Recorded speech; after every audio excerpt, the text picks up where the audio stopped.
은혜 가득한 수요 예배 오신 모든 분들 축복하고 환영합니다. 우리 앞뒤 좌우로 한번 인사하고 격려하겠습니다. 하나님이 당신과 함께 하십니다. 네, 하나님은 감추어 계시는 것 같지만 늘 우리와 함께 하시고 그 증거가 우리의 삶에 주신 너무나도 확실한 십자가인 줄 믿습니다. 오늘 우리 두 번째 시간 우리 기대하는 마음으로 우리 함께 손뼉치며 함께 주님을 찬양하겠습니다.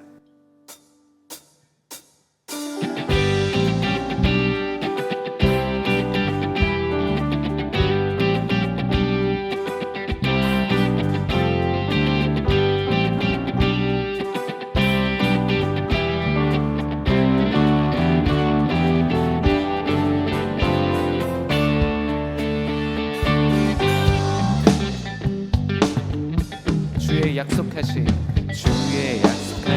말씀 위에서 영원토록 주를 찬송하리라.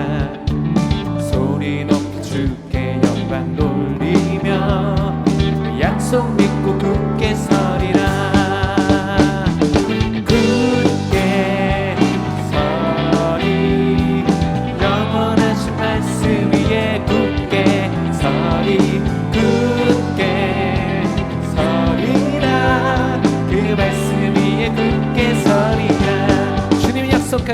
주의 약속하신 말씀 위에서 세상 염려 내게 억습할 때에 말씀으로 힘써 싸워 이기며 약속 믿고 굳게 서 믿음으로 굳게 서리 영원하신 말씀 위에 굳게 서리.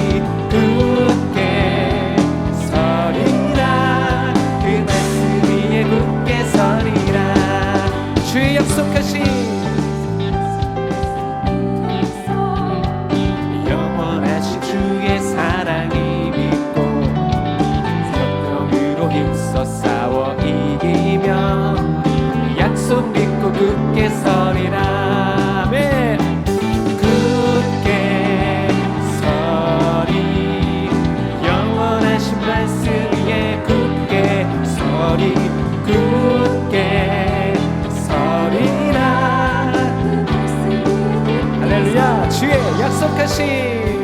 주의 약속하신 말씀 위에서 성령 인도하는 대로 행하며 주님 품에 항상 안식 얻으며 약속 믿고 굳게 우리 다 함께 굳게 서리라.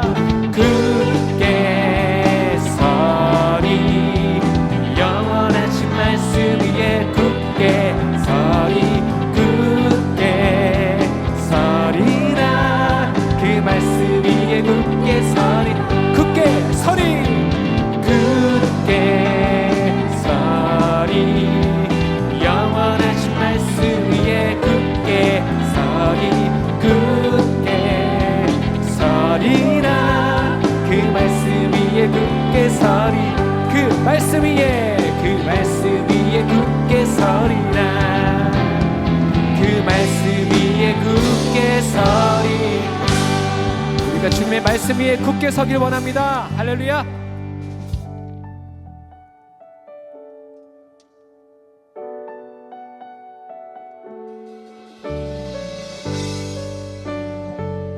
나의 고백을 주님 앞에 올려드립시다.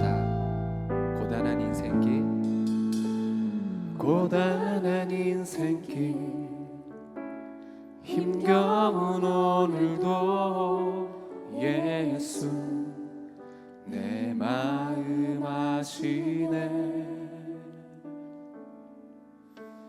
지나간 아픔도 마주할 세상도 예수 내 마음 아시네. 고단한 인생길 힘겨운 오늘도 예수 내 마음 아시네. 지나간 아픔도 마주할 세상도 예수 마음 아시네. 믿음의 눈 들어, 믿음의 눈 들어 주를 보니 이 또한 지나가리라. 아멘. 주어진 내 삶의 시간 속에 주의 뜻 알게 하소서. 하루를 살아도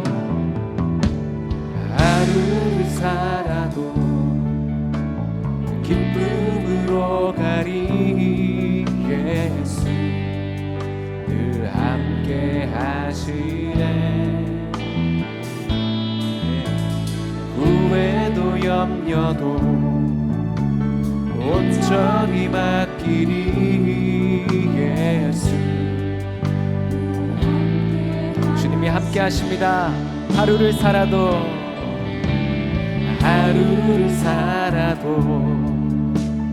기쁨으로 가리. 예수 늘 함께 하시네. 후회도 염려도 온전히 맡기리.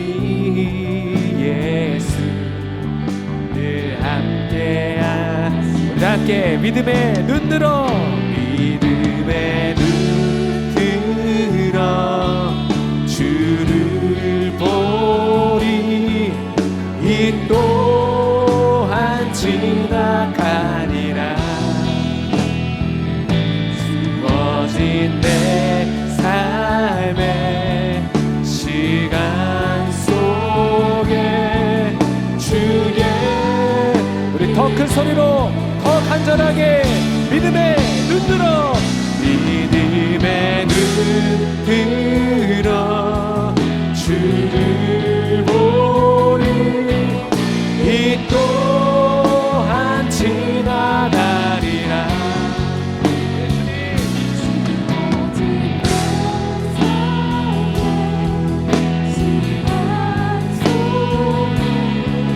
주의 뜻 알게 믿음의 눈 들어, 믿음의 눈 들어 이 또한 지나가리라.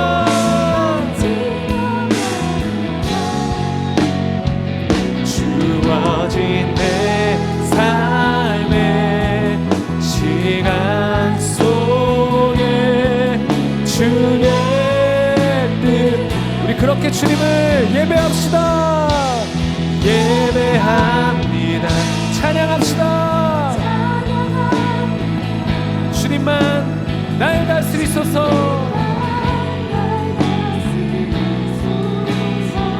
예배합니다. 예배합니다. 찬양합니다. 주님 홀로 우리 온 마음과 뜻과 정성을 다해 예배합니다. 예배합니다. 찬양합니다. 주님만 날 다스리소. 예배합니다. 찬양합니다. 주님 홀로 높임 받으소서.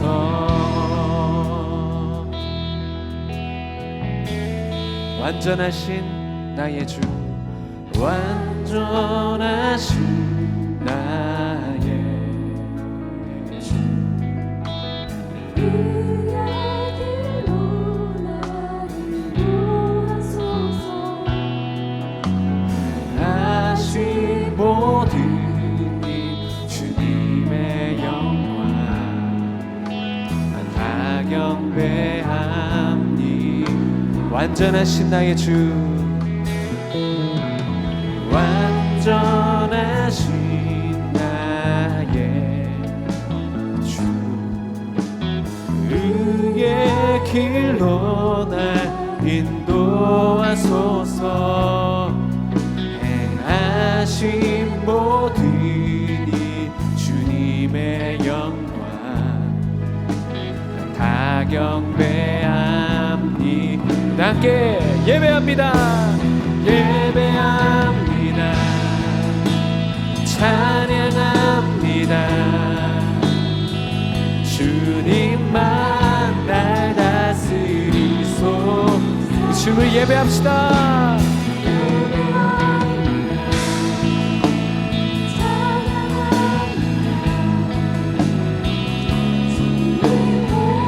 우리 두 손을 높이 들고 주님을 예배합니다. 예배합니다. 찬양합니다. 주님만 날 다스리소서. 주님 날 다스리소서. 주님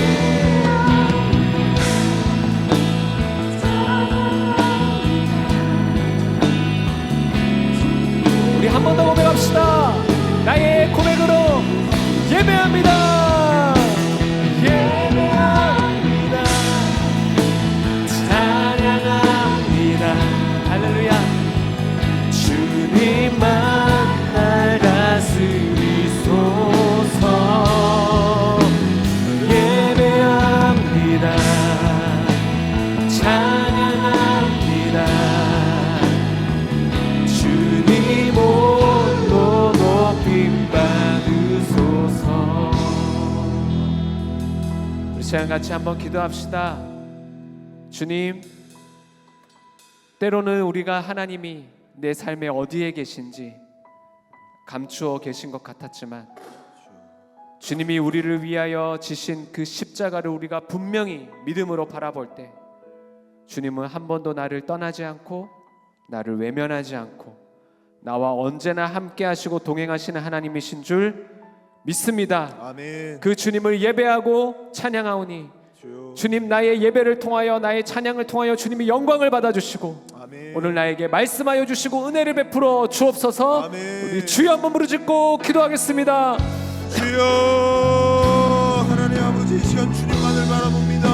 하나님과 일대일로 아버지 하나님 앞에 서서 하나님을 영광을 예배하길 받아 원합니다. 주시옵소서. 아버지 하나님, 주여, 정말로 우리의 우리의 인생의 여정 가운데 우리 하나님만이 우리의 주인이시며 예배 우리의 가운데 삶을 임하시고 인도해 가시며 임하시고 신실하게 붙들어 주시는 주님 하나님이심을 역사하시고 믿습니다. 은혜를 베풀어 하나님 아버지, 주시옵소서. 어렵고 힘든 환경 가운데 하나님 아버지, 우리의 낙심되고 우리의 절망되는 삶에 상황 속에 주님이 우리 때로는 주님만을 바라보길 원합니다. 주여, 이 시간 예배할 주님, 어느 때 때보다도 주님 우리 홀로 가운데 영광 받아 주시옵소서. 구원을 우리의 말씀하시고 아픔도 우리의 십자가로 눈물도 우리 우리의 가운데 모든 것을 하나님 앞에 주님의 드리길 이름을 원합니다. 찬양하고 하나님만을 기대합니다. 찬양하길 원합니다. 오늘도 우리 가운데 경배하길 말씀하여 원합니다. 주시옵소서. 우리의 어떤 환경 은혜를 가운데서도 베풀어 예배받기 주시옵소서. 합당하신 하나님 앞에 말씀이 오늘도 선포되는 주님 앞에 것을 엎드리며 기도하며 나아갈 때 우리도 깨닫게 하나님 아버지, 정말로 하나님 우리에게 복 주시옵소서.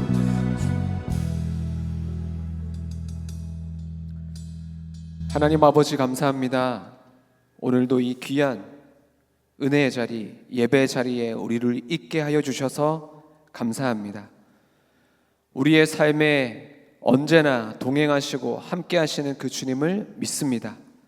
주여, 우리의 믿음이 떨어지지 않고 하나님 우리의 믿음을 붙들어 주셔서 우리의 삶에 하나님이 감추어져 있다, 계시지 않다, 하나님 이런 어리석은 말들을 하지 않도록 주여 우리의 믿음을 붙들어 주시옵소서.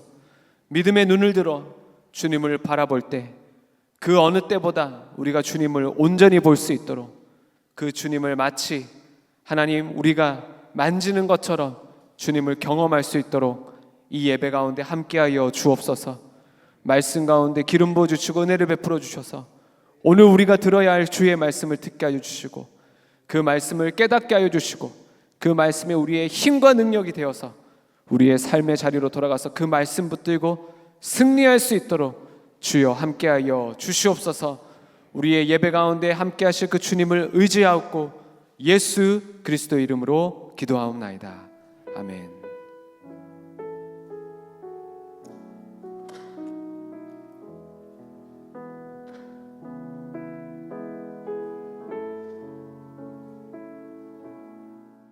네, 할렐루야. 아멘. 오늘은 우리 그 에스더 무더의 뒤에 계신 하나님의 두 번째 시간으로 저희가 좀 살펴보려고 하는데 2강 보이지 않는 하나님에 관해서 저희가 살펴보고자 합니다. 잠깐 복습하겠습니다. 성경 말씀은 저희가 중간중간에 계속 말씀을 읽어나갈 거니까 그렇게 보시고 하면 될 것 같습니다. 저번 시간에 잠깐 말씀드렸던 거는 이 에스더에는 특징이 있는데 바로 뭐냐면 기묘한 부재, 하나님이 아예 등장하지 않는다는 거. 그 다음에 흔히 유대인들이라면 그들의 삶 가운데 이게 묻어나오는 율법에 대한 언급이 없다는 것을 우리가 또 다니엘하고 또 비교하면서 또 이야기를 했고요. 또 비슷한 시대, 이 페르시아 시대까지 살았던 그 다니엘과 비교했을 때 이 에스더나 그 주변 인물의 그 신앙을 지키려는 모습이 생각보다 약하다는 거. 그런 이야기도 잠깐 했고, 그다음에 이제 성경에서 줄어드는 이 하나님의 임재, 이게 무엇이냐면 성경을 우리가 봤을 때 처음에 에덴 동산에 하나님께서 직접 말씀해 주시고 함께 동행해 주시고 소통을 했다고 하면 아브라함 시대로 넘어가서 이제 하나님께서 이제 나타나 주시는, 그렇죠? 거리감이 점점 있어지고 출애굽에 가서는 이제는 중재자를 통해 말씀해 주시고 그렇게 되고, 사사기 이후에는 사사와 선지자를 통해 말씀해 주시는데 기적과 이적도 예전처럼 이렇게 등장하지 않습니다. 그리고 이 포로기 이후 저희들이 이제 살펴보고 있는 에스더도 포로기지만 여기서 이제 기적과 천사, 하나님의 현현 이런 것은 아예 등장하지 않는. 그러니까 성경을 보더라도 자꾸 하나님은 줄어들고 안 보이시는 그런 상황이 되니까, 아니 그렇다면 도대체 하나님은 어디 계시냐는 질문이 그 시대에도 있고 지금 우리 시대에도 있을 수밖에 없는데, 저번에 우리가 내린 결론은 뭐냐면 하나님이 부재하는 것처럼 보이는 세상을 이해할 수 있는 유일한 방법은 믿음으로 그리스도를 바라보는 것이다 라고 이야기했습니다. 왜냐하면 하나님께서 그리스도, 그렇죠? 성육신으로 오셨고 저 십자가 안에서 우리를 바라볼 때 그 하나님의 실제를 우리가 느낄 수 있기 때문입니다. 그렇기 때문에 그리스도의 렌즈로 세상을 바라보자 라고 하고 저번 시간을 끝냈습니다. 그래서 오늘은 우리 에스더 1장 한번 좀 살펴보도록 하겠습니다. 에스더 1장 1절을 어떻게 시작하냐면 이렇게 시작합니다. 이 일은 아하수에로 왕 때에 일어난 일이니 아하수에로는 인도로부터 구스까지 127지방을 다스리는 왕이라 라고 되어 있습니다. 이 에스더서의 배경은 아하수에로 왕, 즉 페르시아의 제국의 왕이 있을 때인데, 이 나라가 얼마나 컸냐면 뭐 그림에 잠깐 나오지만 인도부터, 그렇죠? 저 끝에 저 마게도니아 바로 옆에 그러니까 이집트를 점령하고, 그리고 지금 딱 그 그리스죠. 그리스 그 접경 지역까지 하고 있던 어마어마한 그런 대제국이었습니다. 그래서 여기를 구획을 나눠서 127지방을 나눴다 그래서 지금으로 따지면 127 종족, 부족 아마 이런 개념이겠죠. 그렇게 큰 나라를 다스리는 왕이었다는 거. 그리고 그는 다리오 왕의 아들이었습니다. 잠깐 우리가 그 페르시아 그때 그 왕들을 보면 페르시아의 고레스 왕이 아주 큰 일을 했죠. 뭐냐면 칙령을 내서 모든 이 포로들의 그 귀환을 명령했습니다. 이게 BC 주전 554년에 일어났고, 그 다음에 이제 스룹바벨의 1차 귀환통에 5만 명이 귀환을 했는데, 사실 그 당시 그 후에 남아있던 유대인들이 295만, 약 300만 명으로 했을 때 저 정도까지 많이 남아있었다라고 합니다. 그러니까 실질적으로 귀환한 인원은 굉장히 적었어요. 그 다음에 이제 좀 몇 대를 거쳐 이제 다리오 왕이 됐는데, 사실 다리오 왕이야말로 페르시아의 가장 위대한 왕입니다. 다리오 왕 때 인류 최초의 이 다문화 국가가 형성됐는데, 이 본인이 군대를 유지해야 되잖아요. 근데 50개 그 부족의 군대를, 특수부대를 유지했다고 합니다. 여러분들이 혹시 영화 보시면 뭐 페르시아의 가장 유명한 군대 뭐 임모로 뭐 임모탈 뭐 이러잖아요. 그런 모든 부족들은 그 페르시아에 동화된 게 아니라 자기들 나름대로의 그 군인들로서의 그 특장점을 가지고 계속 유지를 했던 거죠. 그러니까 군인들이 옷이 다 다른 겁니다. 50여 개의 부대가 따로 있던 겁니다. 그런데 그 부대들의 음식을 뭐 자기들의 뭐 그 동네에서 원래 타조를 먹던 사람들이다, 악어를 먹던 사람이다 그러면 그런 거를 다 갖다 줬다고 할 정도의 대단한 그런 부대 유지를 했고, 다문화 국가를 유지를 했습니다. 그리고 왕의 대로라는 걸 만들었는데 이 페르시아 전역에 만약에 내가 소식을 전하, 이게 이제 나중에 에스더에서는 중요하잖아요. 왕의 조서가 내려주고 그 조서를 전하는데 짧게는 7일, 길게는 15일이면 다 전할 수 있다는 거예요. 여러분 요즘 사는 시대처럼 이메일 한번 딱 하고 카톡 해가지고 한 번에 이렇게 하는 이런 편리한 시대가 아니었지 않습니까? 저렇게 큰 나라는 말을 타고 달려도 그렇죠? 수도에서 땅끝까지 15일은 달려야지만 되기 때문에 그 왕의 대로가 너무나 중요해요. 이걸 만들었고, 그 다음에 이 다리오 왕이 왜 성경적으로 중요한가? 바로 성전 건축을 다시, 그러니까 멈춰졌던 성전 건축을 재개했을 뿐만 아니라 재정도 지원해줬고, 또 다리오 그 왕 재임 시절에 성전이 완공되는 일까지 일어났습니다. 그리고 에스더서와 연결되고 그 아하수에로 왕하고 연결되는 일이 일어났는데 뭐냐면, 이 다리오 왕이 욕심이 많았어요. 어떻게든지 유럽을 점령하고 싶은 거야. 그래서 유럽 점령을 시작한 게 바로 그리스 침공을 시작했는데, 여러분 마라톤 아시죠? 마라톤. 그 유명한 페르시아하고 아테네가 싸워가지고 페르시아가 대패를 합니다. 그게 마라톤 전투예요. 이들은 멀리서 활 쏘고 갔는데 이 아테네 사람들은 뒤로 쏙 빠졌다가 근접 전투로 다 이겨버립니다. 그냥 근접 전투에 굉장히 강했거든요. 그래서 마라톤 전투가 이겼다는 것을 듣고 몇 킬로를 달려요? 42.19, 자 애매한 그 킬로를 달려서 가서 승전 소식을 전하고 죽었다. 그래서 마라톤의 시초가 되지 않았습니까? 그게 이 다리오 왕 때 일어난 일인 겁니다. 어쨌든 유럽 원정 그리스 정복은 실패해버립니다. 그러고 나서 이제 이 아하수에로 왕 xerxes죠, 크세르크세스라는 이 왕으로 넘어가게 되는데, 우리가 그 오늘 말씀 2절 3절 한번 보면 뭐라 되냐면, 당시에 아하수에로 왕이 수산궁에서 즉위하고 왕위에 앉은 지 제3년에 그의 모든 지방관과 신하들을 위하여 잔치를 베푸니 라고 되어 있습니다. 그러니까 그가 지금 왕에 올라가서 그러니까 수산궁에 지금 머물고 있는데 엄청 큰 잔치를 지금 베풀었다는 겁니다. 이 수산궁은 여기 보시면 뭐 사실 여기가 수도가 4개, 아니 뭐 행정 종교 수도까지 하면 5개라고까지 하는데 나라가 크다 보니까 수도가 많았습니다. 딱 중앙이에요, 그렇죠? 페르시아만 바로 위쪽. 그래서 지금의 이란과 이라크의 어떻게 보면 국경이 되는 저 위치에 이제 수산궁이 있었는데, 여기에 지금 즉위하고 3년 후 각 지방에 있는 모든 관리들, 군대에서도 뭐 군대 장관들 이런 사람들을 죄다 다 초대를 한 것입니다. 이때 아하수에로 왕이 한 30대 중반이었다라고 이야기를 합니다. 그러고 나서 무엇을 했는가? 얼만큼? 왕이 여러 날, 곧 180일 동안에 그의 영화로운 나라와 부함과 위엄의 혁혁함을 나타냈더라. 이게 에스더 1장 4절에 나옵니다. 근데 요거 그 밑에 영어로 되어 있는 거 보이시죠? 여기 보면 For a full 100 days he displayed the vast wealth of his kingdom and the splendor and the glory of his majesty. 되게 멋지지 않아요? 이게 그 위대하신 주 그 찬양 아시죠? 거기 보면 How great is our God 보면 그 가사랑 비슷해요 거의. His splendor and majesty, 이걸 글로리를 보여줬다. 그러니까 지금 이 수많은 사람들을 모아가지고 이렇게 엄청난 잔치를 벌이는 거는 그가 얼마나 대단한가.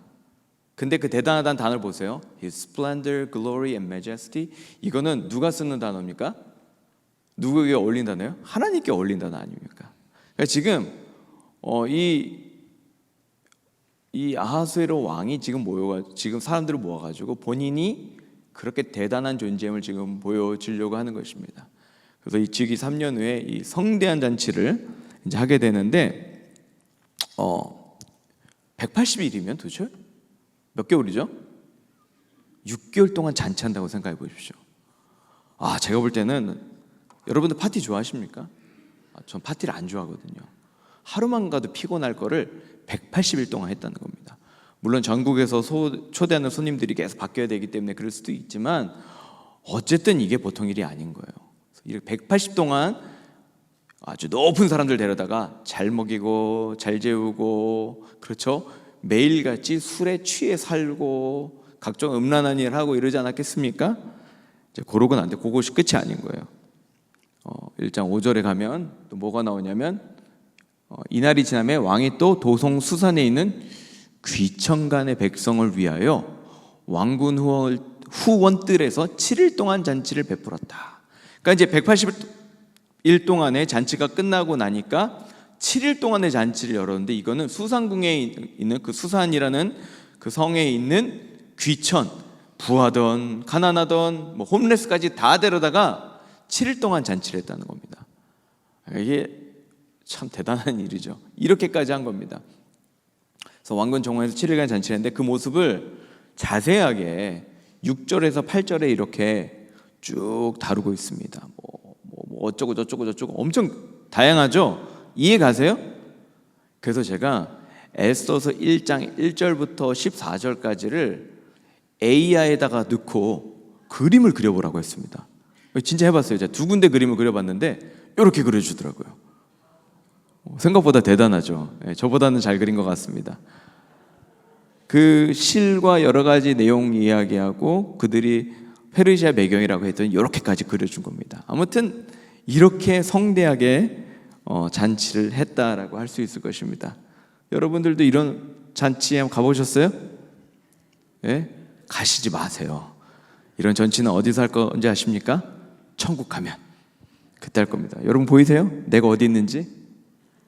특이하게 그림을 저에게 4가지를 보여주는데 어떤 거는 원형, 어떤 거는 직형, 뭐 이렇게 막 너무 다양하더라고요.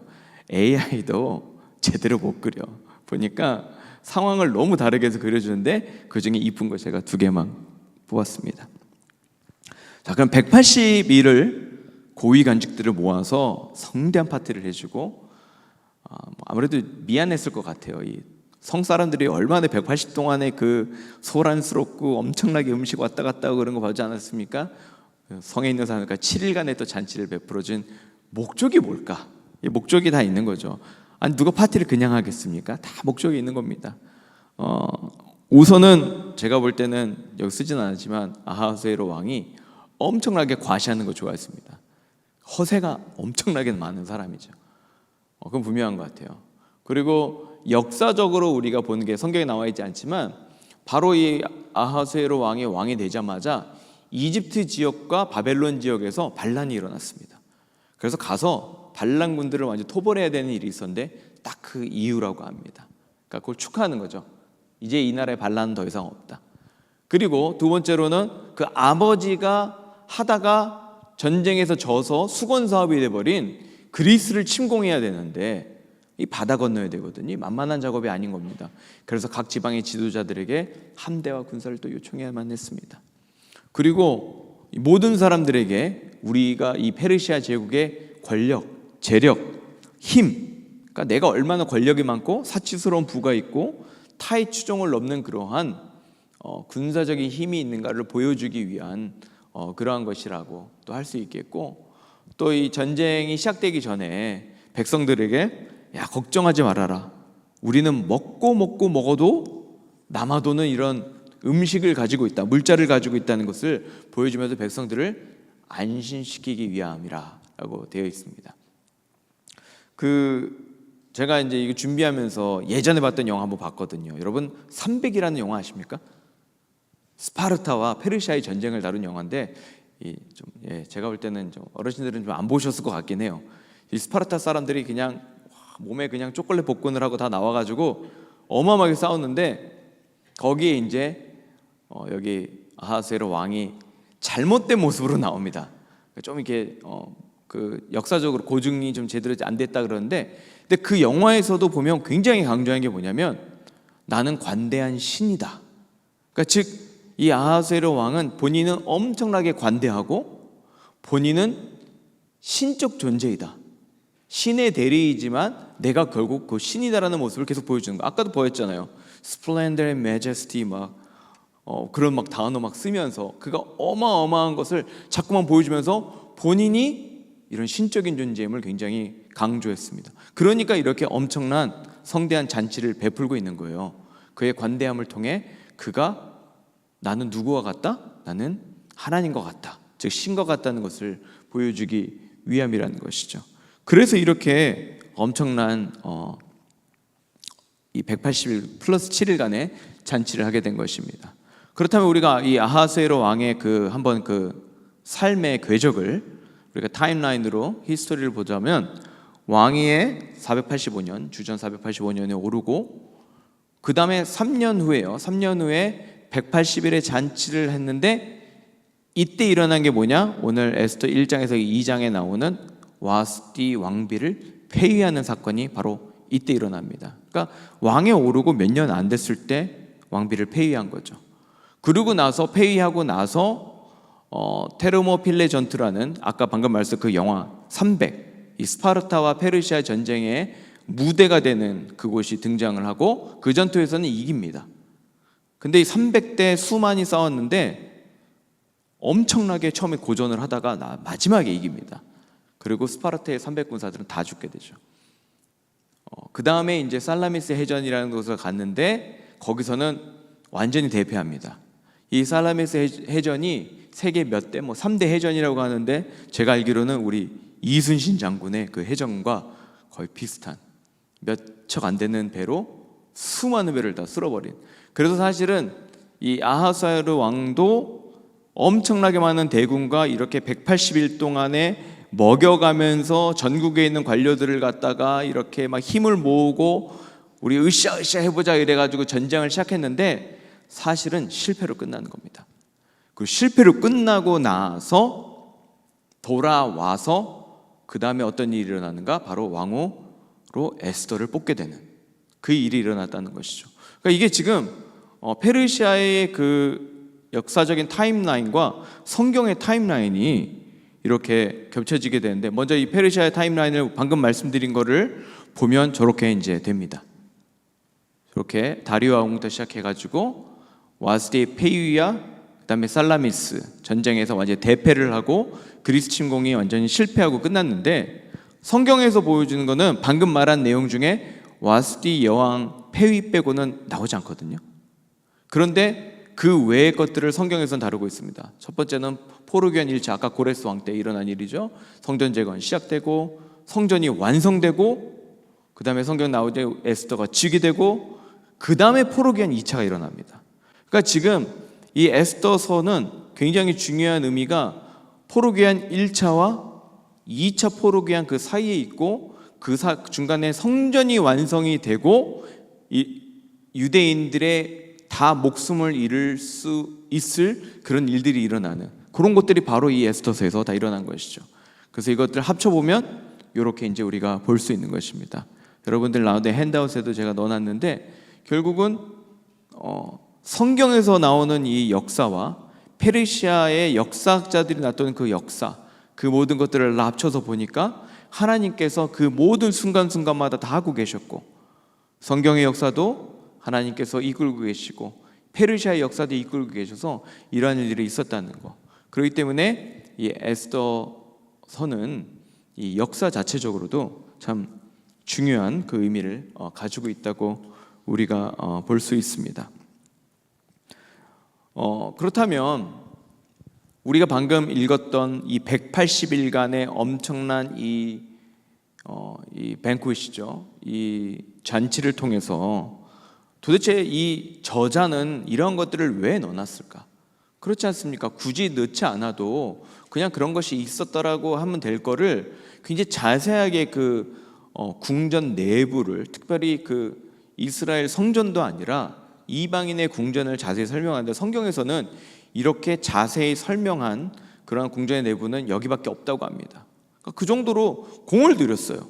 공을 들였던 이유가 무엇인가라고 봤을 때 그 이유는 이 페르시아와 유대의 이 민족이 얼마나 극렬하게 대비가 됐는가를 보여주기 위함이라고 우리는 알 수가 있습니다.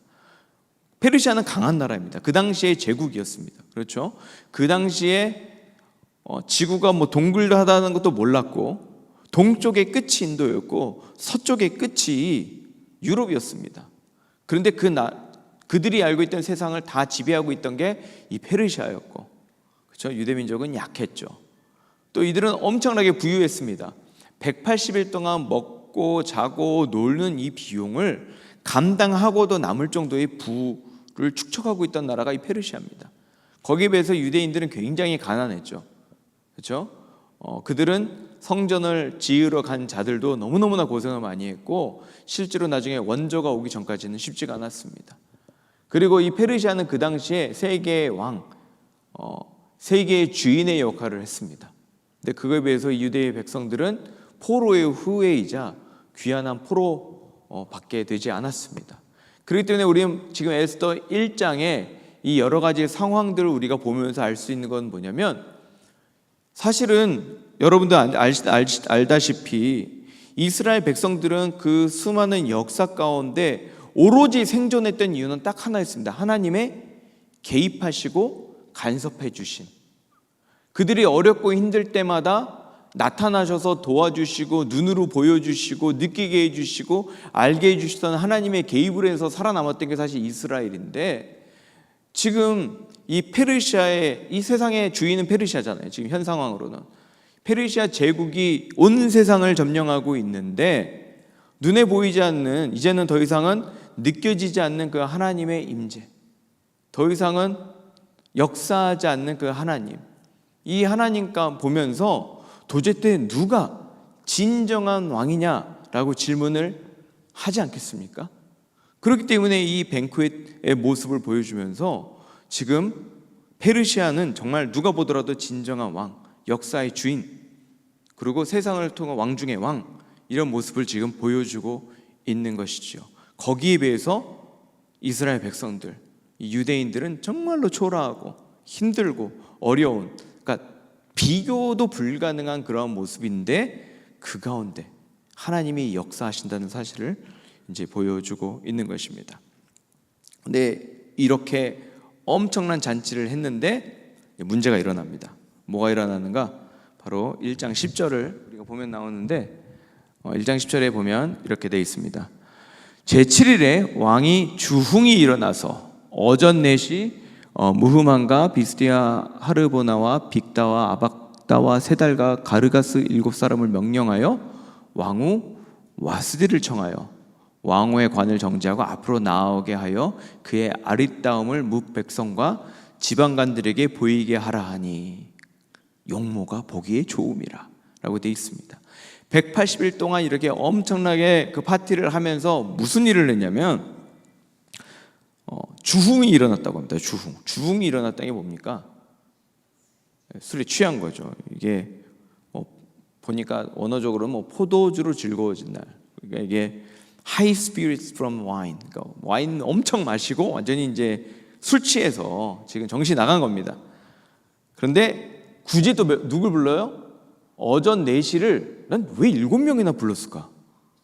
그냥 한 명만 슬쩍 불러서 좀 해도 될 거를 굳이 또 이 7명을 쫙 불러가지고 와스 데꼬아,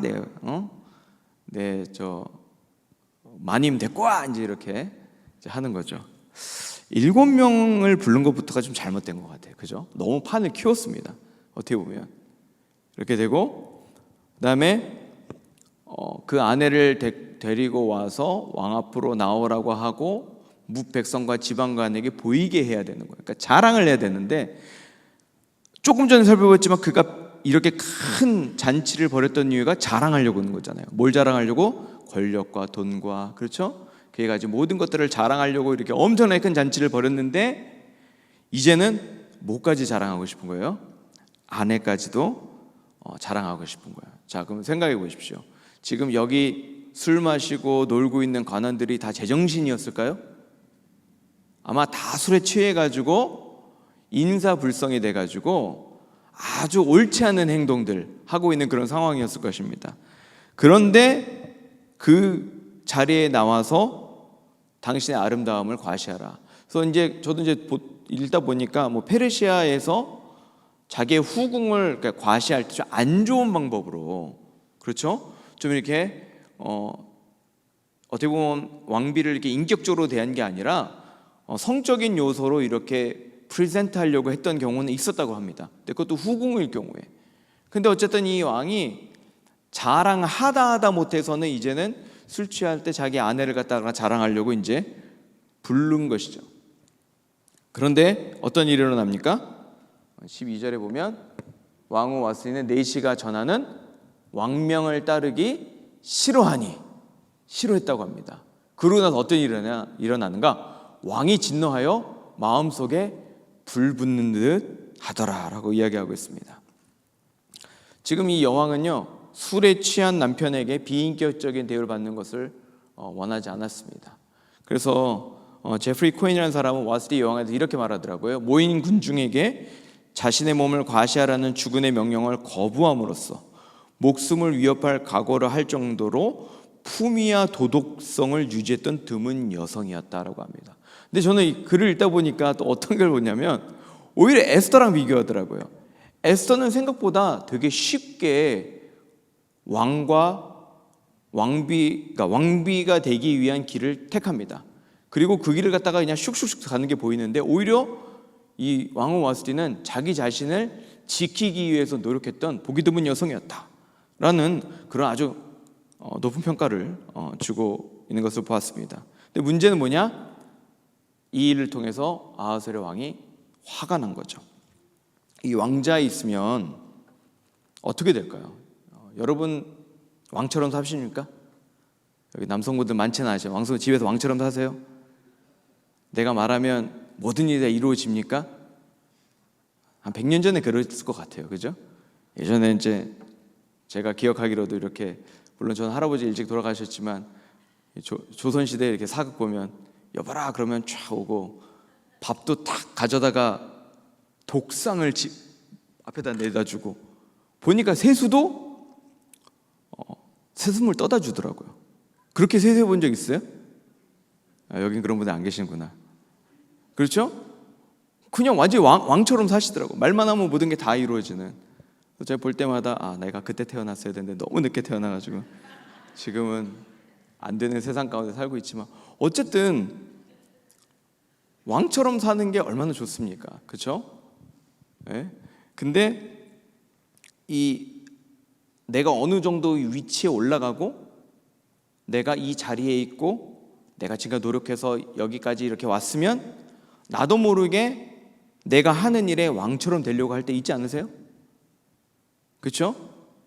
그러니까 그럴 때는 잘 모르는 사람이 무슨 말 한마디 하면 나 땐 말이야 하면서 그냥 한마디 쫙 나올 수밖에 없는 거. 교회 사역도 마찬가지 아닙니까? 하다 보면 내가 이렇게까지 노력하고 수고해서 이렇게 사역이 불같이 섰는데, 그러다 보면 어느덧 내가 이 사역의 주인처럼 되고자 하는 마음이 들 수밖에 없다는 거예요. 그렇죠? 근데 문제는 뭐냐? 나도 모르게 내가 그 왕의 자리에 올라가는 그 순간에 누군가가 나의 말을 듣지 않으면 어떤 일이 일어납니까? 마음에 분노. 그렇죠? 분노가 불타. 마음속에 불붙듯 하는 이런 분노가 일어날 수 있는 것입니다. 왜? 지금 내가 왕인데, 왕이라는 말은 너희들은 다 내 말에 순종하고 복종해야 되는데 하지 않는다는 것은 나로 하여금 불붙듯이 화나게 하는 거 아니겠습니까? 그런데 생각해 보시면요, 이렇게 돈과 권력을 가지고 태어날 때부터 왕인 그런 존재만 이런 게 아니라 우리 또한 왕처럼 살고 싶어 합니다. 그걸 정확하게 어떻게 하는가? 아담과 하와 때부터 그랬어요. 그렇죠? 그들은 누구처럼 되고 싶었습니까? 하나님처럼 되고 싶었습니다. 이미 하나님께서 생육하고 번성하고 다스리라는 왕의 권한을 다 줬는데, 왕보다 더 좋은 권한을 창조하시면서 줬음에도 불구하고 딱 하나 하지 말라는 거, 그거 해보고 싶은 거. 그게 뭐예요? 내가 하나님보다 더 뛰어난 왕의 자리, 판단자의 자리, 심판자의 자리로 올라가려는 게 왕이 되고자 하는 마음 아니겠습니까? 근데 이 마음은 누구에게나 다 있다는 겁니다. 그렇기 때문에 제가 이 아하스웨로 왕이 지금 이 화가 난 이 모습을 보면서 우리 또한 내가 왕의 자리로 올라간다면, 아니 나 또한 저 자리에 올라가고 싶어하는 그런 존재임을 우리는 인정하고 우리는 우리 스스로를 좀 바라봐야 될 필요가 있습니다. 어쨌든 그가 이렇게 원하는 대로 되지가 않자 한 게 참 이상한 행동을 합니다. 보면 13절 15절을 보면 어떻게 되면 왕이 이 사례를 아는 현자들을 묻되, 그러니까 왕이 규례와 법률을 아는 자에게 묻는 전례가 있는데 라고 하면서 제가 조금 줄였습니다. 내용을. 사람들을 부릅니다.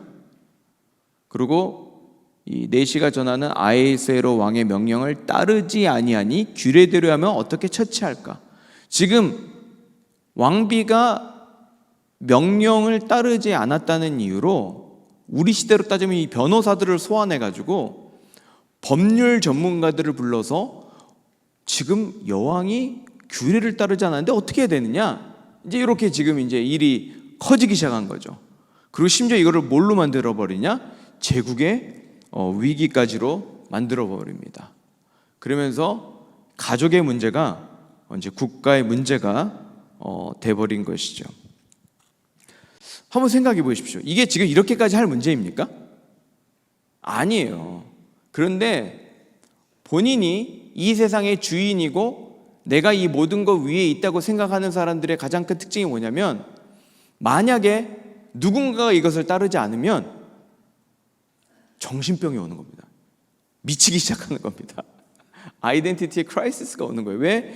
내가 왕이고 내가 다 해야 되는데 따르지 않은 것에 대한 어떻게 할 수 없는 이 분노를 참지 못해서 이런 일이 일어나는데, 결국은 어떤 일이 일어나는 것인가? 결국은 작은 문제를 이렇게 큰 문제로 만들어 버리는 것뿐만 아니라, 그리고 이 규례를 갖다가 오히려 더 복잡하게 만들어 버리는 그런 일이 일어나게 된 것이죠. 그때 이제 왕이 이제 부르니까 와가지고 이 참모들이 와서 하는 소리가 뭐냐면, 왕에게 여왕이 반항했다는 소문이 퍼지면 제국 안에 이 요즘 시대 따르면 이 페미니스트죠, 이 여성 우월주의자들이 봉기를 해서 남편들을 멸시하고 분노하리라. 정말 이런 일이 일어났을까요? 제국 질서가 불안정하게 될 거라는 것이고, 또 모든 이들이 자신을 경멸적으로 대우할 수 있다라고 생각을 했고, 그러니까 결론은 뭐냐면 왕후가 다시 모지 못하도록 하고 새로운 여왕을 뽑으라고, 조서를 만들라고 지금 하고 있는 것입니다. 그러니까 지금 이것을 보면서 우리가 알 수 있는 건 뭐냐면요, 세상의 왕이라고 생각하는 사람들이 본인의 모든 통제와 자신의 컨트롤의 모든 것이 있다고 생각하지만, 실제로 이렇게 조그만 컨플릭트, 조그만 어려움이 생겨도 본인이 통제할 수 없기 때문에 굉장히 당황하게 됩니다. 그러다 보니까 주변에 조언의 의지를 할 수밖에 없는 그런 상황이 되는 것이죠. 그래서 우리는 이것을 보면서 무엇을 알 수 있냐면, 이 페르시아 제국의 왕이라는 사람이 세상을 모든 것을 소유하고 왕으로서 어마어마한 권력을 누리고 살고 있지만, 실제로 그는 그 아내를 통제할 능력이 있습니까? 없습니까? 없어요. 그렇죠? 심지어는 그 가족 한 명 통제할 능력이 없는 것입니다. 본인은 왕이라고 말하고 본인은 대단하다고 생각하지만 사람 하나 통제할 능력이 없는 게 바로 그의 실체인 것입니다.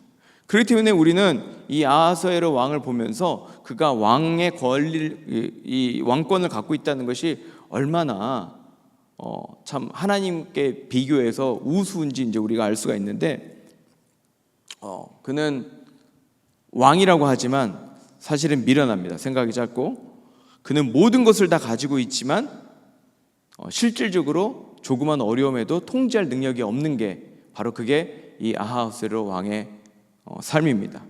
그런데 그거에 비해서 하나님은 어떠십니까? 하나님께서는 온 세상의 왕이십니다. 그렇죠? 그 아하스웨로 왕은 수사의 사람들 몰아서 180일 동안의 잔치를 할 수 있겠지만, 하나님은 어떤 잔치를 열어주십니까? 천국 잔치, 끝도 없는 잔치, 인피니트, 정말 무한한 그런 잔치를 열어주실 분이 하나님입니다. 그렇기 때문에 아하스웨로가 왕이라고 하지만 사실 그는 누구를 모방한 겁니까? 하나님을 모방한 인간에 불과합니다. 그리고 그는 왕이고 이 세상을 통치한다고 생각하지만 실제로는 누구 하나 통제하지 못해요? 아내 마음 하나 통제하지 못하는 그러한 존재인 것입니다. 그러니까 그게 바로 이 세상의 왕이라고 하는 사람들은 결국은 다 들어가 보면 절대로 진정한 왕이 될 수가 없다는 것이죠.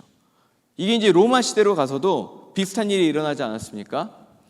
로마 시대에 그 시저죠, 이 카이사르는 자기 자신을 신의 아들이라고 호칭을 했습니다. 그렇죠? 누가 보더라도 신의 아들급의 삶을 살았습니다. 그런데 예수님께서는 말구에서 태어나셨죠. 그 로마의 권력은 세상을 가운데 가장 길었죠. 1000년이 넘는 그 세월 동안 이 온 세상의 권력으로 존재를 했지만 하나님의 나라는 영원합니다. 그렇죠? 하나님은 영원합니다. 그렇기 때문에 이 로마적을 보면 우리가 알 수 있는 건 뭐냐면 그 로마 제국의 왕도 실질적으로 그 왕도 가짜인 모조품이다라는 것을 알 수가 있는 거고, 진정한 하나님의 나라, 그렇죠? 하나님의 나라의 왕은 우리 하나님밖에 될 수 없다는 것을 우리가 알 수가 있는 것입니다. 그렇기 때문에 우리는 이 아하수라의 왕과 또 역사를 바라보며 로마 시대를 바라보면서 수많은 사람들이 자기가 왕이라고 하고 왕의 권위에 있다고 말을 했지만 실질적으로 들어가 보면 그들은 그들의 삶조차도 통제할 수 없는, 그 가족조차도 제대로 다스릴 수 없는 그러한 가짜 왕들이었다는 것을 우리가 알 수 있는 것이죠. 그러면 이 시대는 어떻습니까? 이 시대도 엄청나게 많은 권력을 가진 자들이 있죠. 독재자, 폭군, 무자비한 기업인들이 있는데 반해서 또 신실한 크리스천들이 굉장히 어렵게 살고 있고, 정말 누가 보더라도 박해와 핍박과, 그렇죠, 선교지에서는 정말로 말로 할 수 없는 그런 고통 가운데 살고 있는 그런 우리 믿음의 형제 자매들이 있습니다. 이 시대의 제국이라 그러면 뭘까요? 이 시대 제국은 누가 뭐래도 아마 돈이지 않을까 싶습니다. 세계 부자 1위가 누군지 아세요? 이거 저도 어제 찾아봤습니다. 베르나르 아르노, 누군지 아십니까? 핸드백 만드는 사람이랍니다. 루이비통, 디올, 아니 무슨 핸드백 만들어서 이렇게 돈을 많이 벌었어요? 사치제 분야로 부자가 된 유일한 사람이라고 합니다. 그다음 2위가 다 아시는 제프 베이오스, 우리 아마존이죠.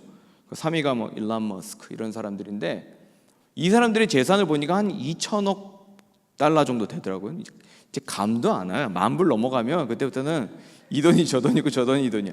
할 때 2천억 달러 정도 돈이 된다고 하는데 또 엄청난 돈인 것 같습니다. 그런데 대한민국 사람들이 그렇게 좋아하는 사람이 있더라고요. 누가 보니까 미스터 에브리튼 누군가 했어요. 보니까 여러분 아세요 누군지? 사우디의 빈살만 왕자. 무슨 빈살만만 치면 대단해. 우리나라에서 보니까 거의 연예인보다 더 대단하고, 돈 많으면 굉장히 그냥 엄청난 관심을 이제 받게 되는 것 같은데, 이 사람이 가진 돈은 아무도 모른답니다.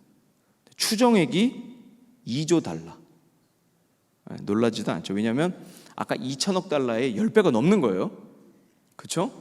그러니까 백 아무리 팔아도 빈살만 땅 파서 석유나고는 이길 수 없는 겁니다. 근데 여러분들 잘 아는 푸틴 대통령의 자산도 2천억 달러가 넘는다고 하거든요.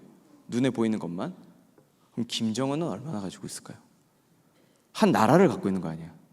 땅의 가치와 노동력의 가치를 갖다 환산을 하면 형용할 수 없는 그런 부를 가진 자들인 거죠. 그러니까 이 시대에도 수많은 사람들이 왕처럼 살고 싶어 합니다. 우리도 왕처럼 살고 싶죠. 왕처럼 살고 싶으니까 뭐 합니까? 그렇게 공부하는 거 아닙니까? 이제 우리들은 좀 늦긴 했지만 우리 자녀들을 공부를 시켜야 되는 것이고, 그렇죠? 또 재물을 모아야 하는 것이고, 집도 사야 되는 것이고, 우리도 편안하게 살고자 하는 마음은 누구에게는 다 있지 않습니까? 그런데 이렇게 이 세상을 바라보면 저 펜트하우스 꼭대기에 살아가는 그런 사람들이 마치 모든 것을 다 조정하고, 그렇죠? 법도 돈 있는 자들이 다 지배하는 것처럼 우리는 보이긴 합니다. 실제로 그런 상황 가운데 우리가 보는 것은 무엇이냐면, 정말 이 세상을 다스리는 그 법칙, 이 세상이 굴러가는 여러 가지 그 현상들을 보면 실제로 하나님이 관여하는 이 세상이라고 하기보다는 이렇게 돈 있고 권력 있는 자들이 굴러가는 것처럼 보이는 그 세상처럼 보일 수밖에 없는 것입니다. 그러니까 자꾸 우리가 보고 싶어도 하나님은 보이지 않는 거죠. 한 가지 기억하셔야 됩니다. 모든 제국은 다 어떻게 됐습니까? 지금 페르시아 있습니까? 로마 있습니까? 제국은 다 멸망했습니다. 그리고 여기 이 돈 엄청나게 많은 사람들 얼마나 갈까요? 모르겠습니다. 제가 동부에 살 때, 동부에도 뉴폴트가 있어요. 프로비던스라는 그 도시, 거기 그 로드 아일랜드죠. 로드 아일랜드 주에 뉴포트가 있는데 거기 가면 마블 하우스라고 진짜 궁궐이 있습니다. 궁궐. 그 밴더빌트가 진 건데 1800년 말에 그거를 짓고 2년인가도 못 살았습니다. 그리고 딸에게 물려줬는데 딸도 20년인가 갖고 있다가 유지할 돈이 없어서 기증해 버렸어요. 그렇게 화려한 집이 지금은 비어 있고 관광객들만 가는 그런 집이 돼 버렸는데 세상의 호 1위였다는 그 밴더빌트의 집도 그렇게 버려져 버렸거든요. 이분들의 삶이 앞으로 될지 어떻게 합니까? 분명한 거는 제국은 멸망했다는 것입니다. 그렇기 때문에 우리는 분명히 다시 한번 기억해야 될 것은 무엇이냐면 하나님은 어디 위에 있습니까? 이 모든 세상의 돈과 권력과 그 어떤 힘 위에 계십니다. 그리고 하나님은 만물의 창조자세요. 만물이라는 것은 물질만의 창조가 아니죠. 체계와 질서까지 만드시고 돈이라는 가치를 만들어내신 것도 하나님이신 겁니다. 그 모든 것 위에 계신 게 우리의 창조주 하나님이십니다.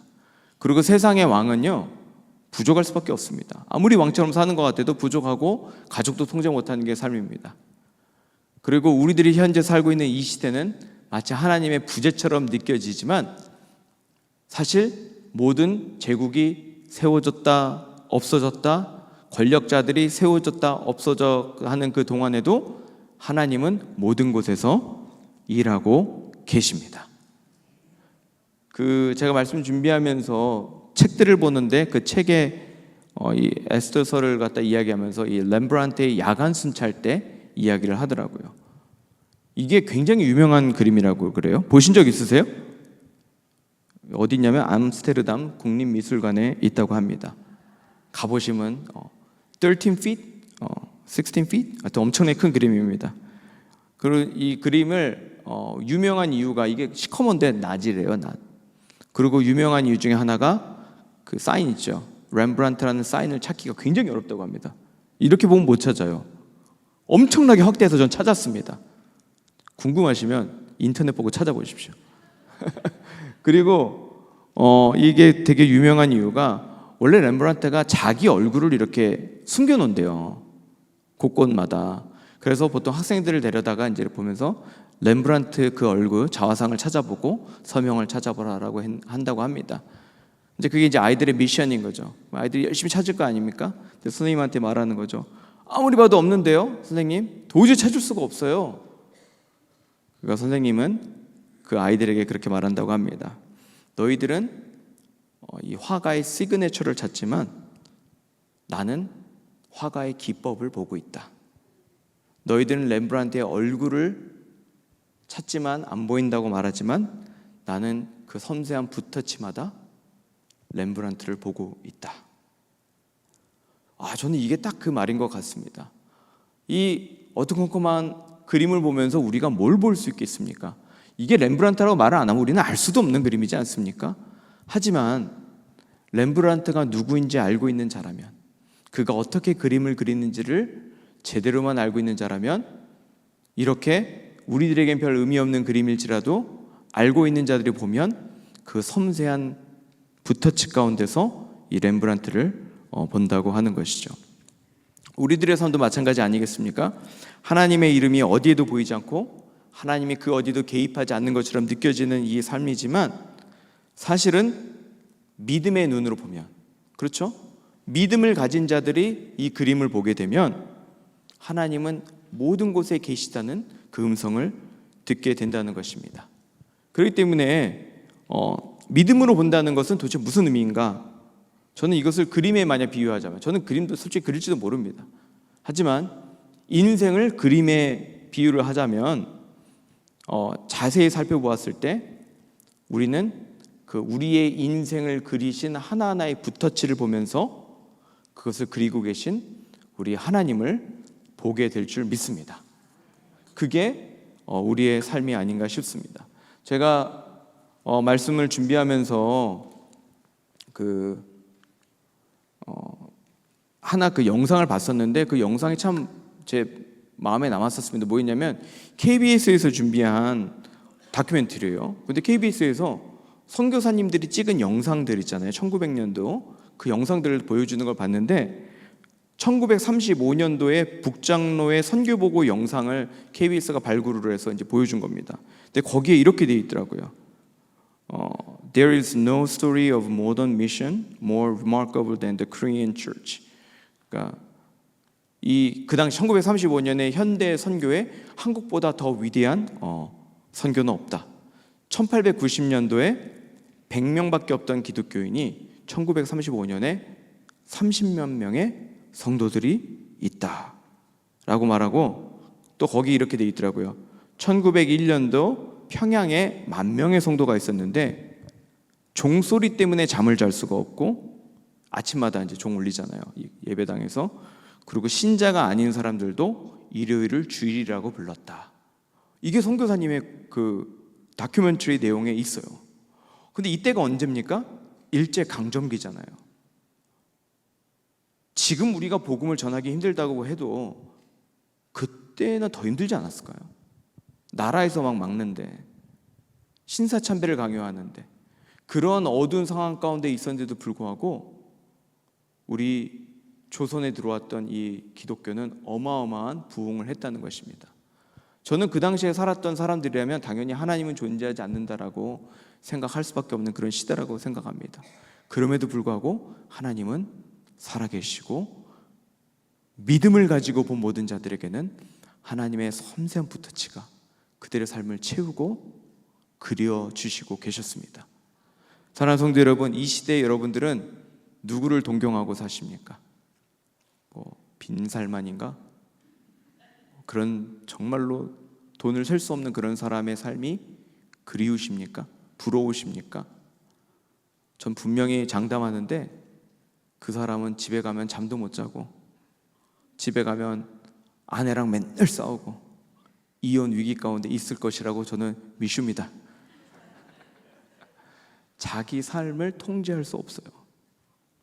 세상 가서 왕이면 뭐합니까? 회사 가서 왕이면 뭐합니까? 교회 와서 왕이면 뭐합니까? 우리는 통제할 수 없는 그런 존재입니다. 하지만 우리는 진정한 왕이신 예수 그리스도를 믿고 나아갈 때 이 땅에서 주는 180일의 잔치를 누리는 게 아니라 천국 잔치를 누리며 하나님의 영광 가운데 살아갈 줄 믿습니다. 이러한 진정한 왕이신 하나님을 쫓아 살아가는 우리 모두가 되기 원합니다.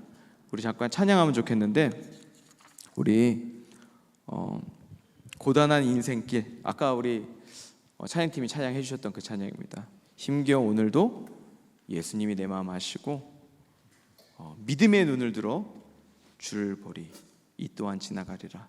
그리고 주어진 내 삶에서 주의 뜻을 알게 해달라는 이 찬양 우리가 좀 함께 좀 찬양하고 우리 좀 기도하면 좋겠습니다. 우리 예수님 함께 하시네, 우리 함께 찬양하도록 하겠습니다. 고단한 인생길, 힘겨운 오늘도 예수 내 마음 아시네. 지나간 아픔도 마주할 세상도 예수 내 마음 아시네. 믿음의 눈 들어 주를 보리, 이 또한 지나가리라. 주어진 내 삶의 시간 속에 주의 뜻 알게 하소서. 다시 처음부터 고단한 인생길, 고단한 인생길, 힘겨운 오늘도 예수 내 마음 아시네. 지나간 아픔도 마주할 세상도 예수 내 마음 아시네. 이렇게 믿음의 눈 들어 줄 봅시다. 믿음의 눈 들어 주를 보리, 이 또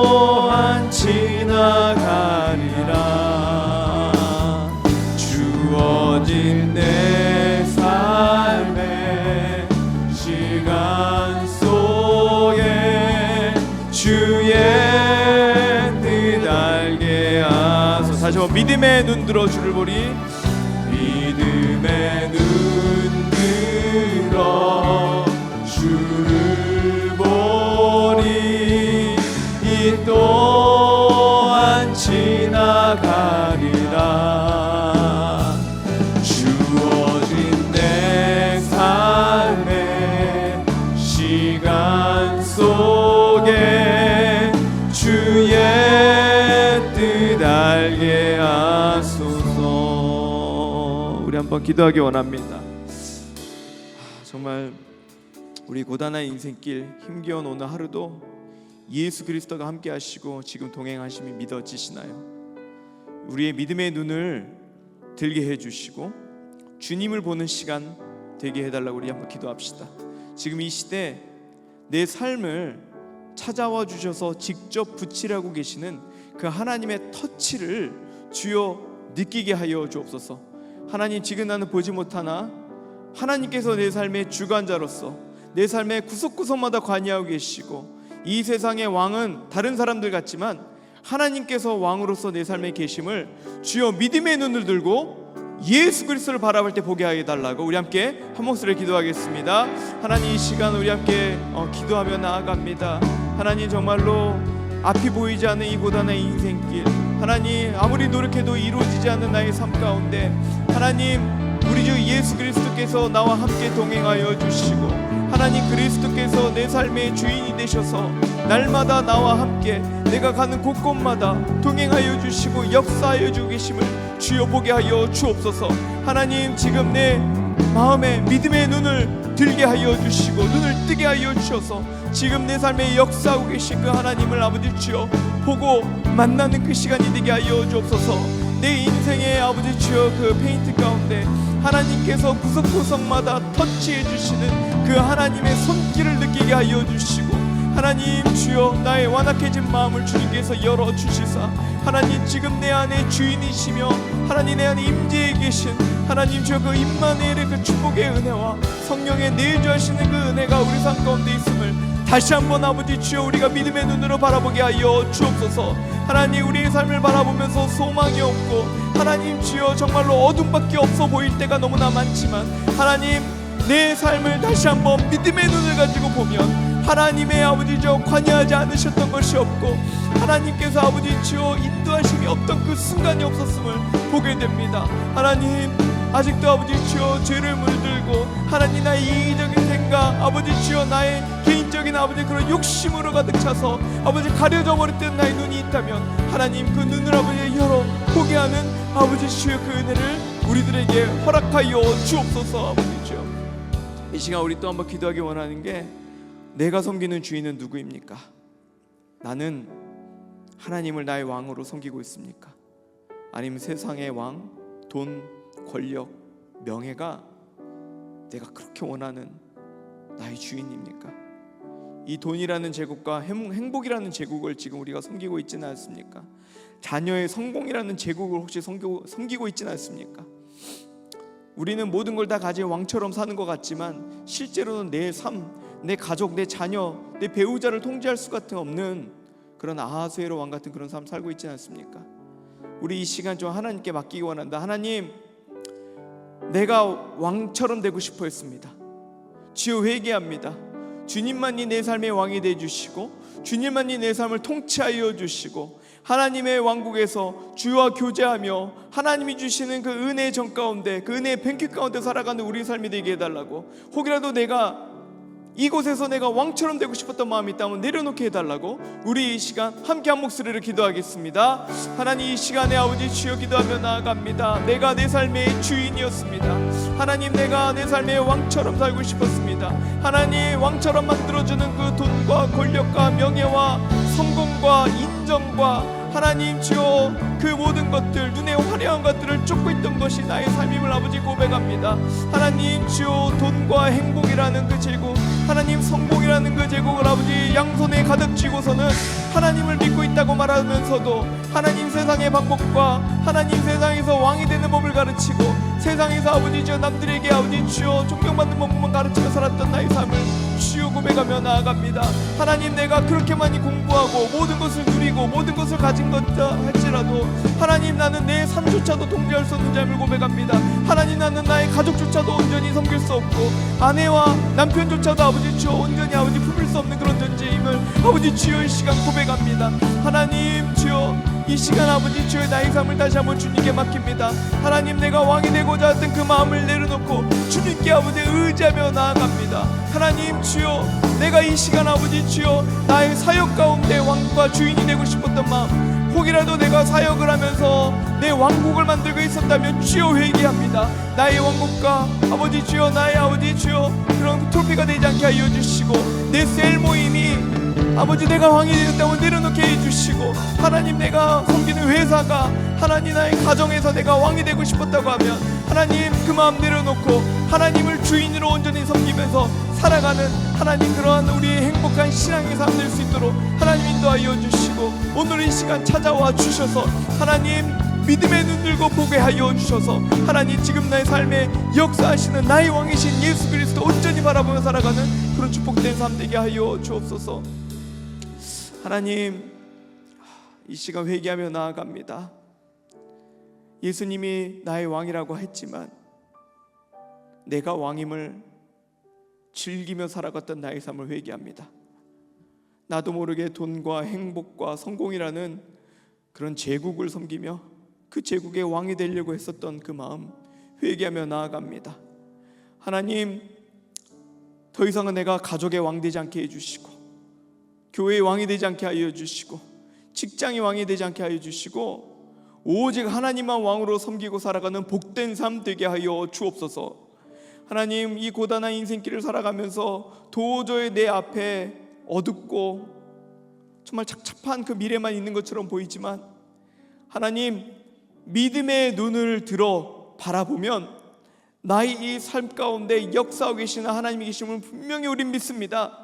지금 현재도 내 삶을 그리고 계시고 내 삶의 구석구석마다 터치해 주시고 색을 채워주고 계신 그 하나님의 붓터치를 느끼며 살아가는 복된 삶 되게 하여 주옵소서.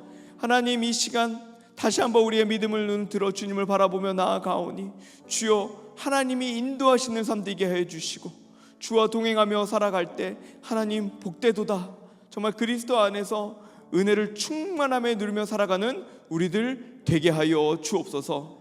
이제는 우리 주 예수 그리스도의 은혜와 하나님 아버지의 극진하신 사랑과 성령님의 위로 충만 교통하심이 이제는 내 삶의 주인은 오직 하나님임을 고백하며 나의 험난한 인생길 가운데 내 삶을 인도하고 계신 우리 주 예수 그리스도를 보는 믿음의 눈을 가지고 살아가기로 결단하는 베델의 모든 성도들 머리 위에, 그의 가정과 자녀와 사업체 위에 이제부터 영원토록 함께 있을지어다.